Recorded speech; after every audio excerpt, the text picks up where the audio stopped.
வணக்கம் வணக்கம் மக்களே. வாழ்ந்த வாழும் கர்ணர் எங்கள் பாசமிகு தலைவர் மாண்பு புரட்சி கலைஞர் கேப்டன் அவர்களை வணங்கி இன்னைக்கு என்ன பார்க்க போறோம்னா, தேசிய முற்போக்கு திராவிட கழகத்தோட மாநாட்டு அழைப்புதல் முதலே ஒரு நோட்டீஸ் ஒன்று போட்டிருந்தேன். அதை வந்து தொண்டர்களுக்கும் மக்களுக்கான அழைப்புதல். அதாவது அந்த நோட்டீஸை மக்களுக்கு கொண்டு போய் சேர்க்கணும், வீடு வாரியாக கொண்டு போய் தொண்டர்கள் கொடுக்கணும் அப்படிங்கிற மாதிரி ஒரு நோட்டீஸ். இப்போ கொடுத்துருக்கிறது வந்து நிர்வாகிகளுக்கான அழைப்புதல் பத்திரிகை மாதிரி, ஒரு கல்யாண பத்திரிகை மாதிரி மாநாட்டுக்கான பத்திரிகை ஒன்று ஒரு 4 பேஜுக்கு வந்திருக்கு. 4 பேஜ் நம்ம பார்க்க போகிறோம். அதுக்கு முன்னால இவன் என்னடா டெய்லியும் மாநாடு மாநாடு மாநாடு அப்படின்னு சொல்லிட்டு பார்க்குறோம்.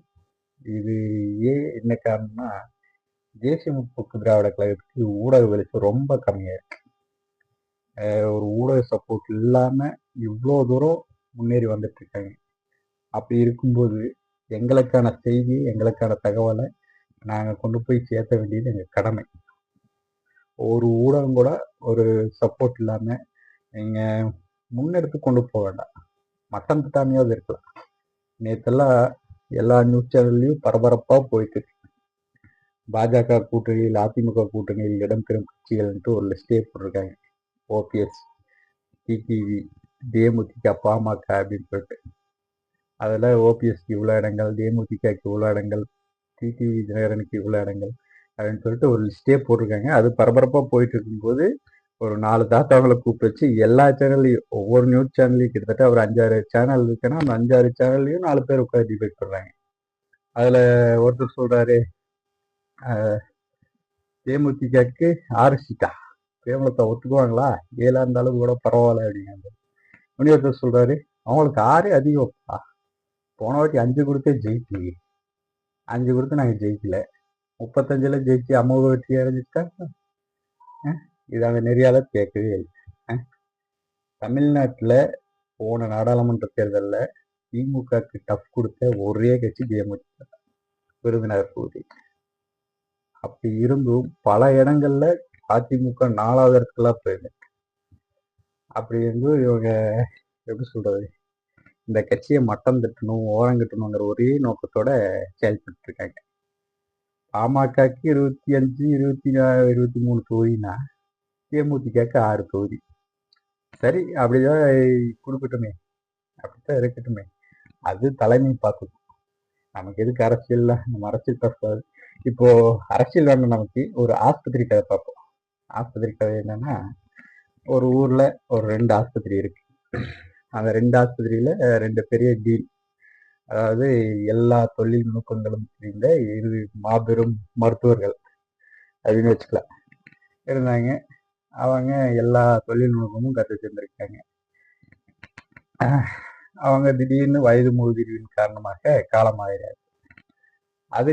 அதுல அந்த 2 ஹாஸ்பிட்டல்ல இருக்கிற 2 டீனும், ஒரு டீன் என்ன பண்ணிட்டாரு, அவருடைய மகனை கூப்பிட்டு, மகனே நான் இல்லாதப்போ இந்த தொழிலை இப்படிதான் நீ கற்றுக்கணும், இப்படிதான் பண்ணணும், இப்படிதான் வர்றவங்களை அனுசரித்து போகணும், இதெல்லாம் தொழில்நுட்பங்கள் எல்லாம் சொல்லி கொடுத்துருக்காரு.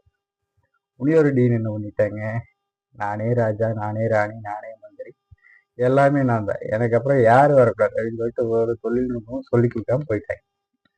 அந்த ஹாஸ்பிட்டல் என்ன ஆயிடுச்சு,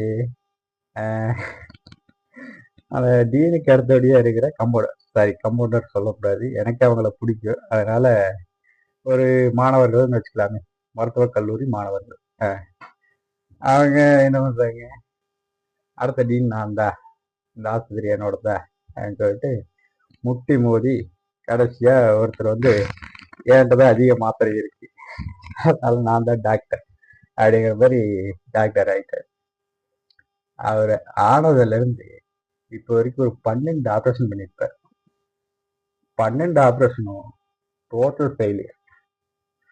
ஒரு மயிர் இலையில் உயிர் தப்பினாருங்கிற ஒரு செய்தி கூட வந்தது. Total death, full death. அப்படி இருக்கு. அப்படி இருக்கும்போது இப்போ நமக்கு உடம்பு சரியில்லை, நம்ம ஹாஸ்பிட்டல் போகணும். 2 ஹாஸ்பிட்டலுக்கு ஒரே பீஸ் தான். இந்த மருத்துவ நிபுணர்கள், அதாவது அரசியல் நிபுணர்கள் மாதிரி மருத்துவ நிபுணர்கள் இவங்கெல்லாம் சொல்ற கருத்து என்னன்னா, இந்த ஹாஸ்பிட்டல் போனா உயிர் தப்பிச்சுக்கலாம், ஒரே பீஸ் தான், அதே பீஸ் தான். இந்த ஹாஸ்பிட்டல் போனா உங்களுக்கு லக் இருந்தா உயிர் தப்பிச்சுக்கலாம், ஆனா கன்ஃபார்ம் டெத்து. எப்படி சொல்றாங்க. முடிவெடுத்துட்டு வேற புதுசா ஒரு ஆஸ்பத்திரி ஓபன் பண்ணி வச்சிருக்காரு. அந்த ஹாஸ்பிட்டல் 5 ரூபாய் டாக்டர்.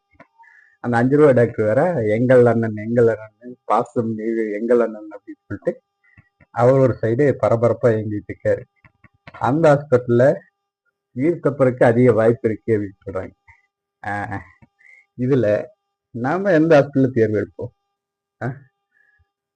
எப்படி சொல்றது, இந்த ஹாஸ்பிட்டலுக்கு நம்ம போனாதான் அந்த ஹாஸ்பிட்டல்ல பிழைக்க முடியும். அந்த நிலைமையில் இருக்கு. அப்படி இருக்கும்போது ஹாஸ்பிட்டல் கதை தான், அரசியல் கதை இல்லை. 2021 தேர்தல். அந்த தேர்தலோட முடிவுல நாங்க வெற்றிக்கு காரணம் இல்லை தோல்விக்கு காரணம் நாங்க பெரிய கட்சி சின்ன கட்சி இதெல்லாம் நாங்க சொல்ல. 2021 தேர்தலில் அதிமுக தோத்துருச்சு.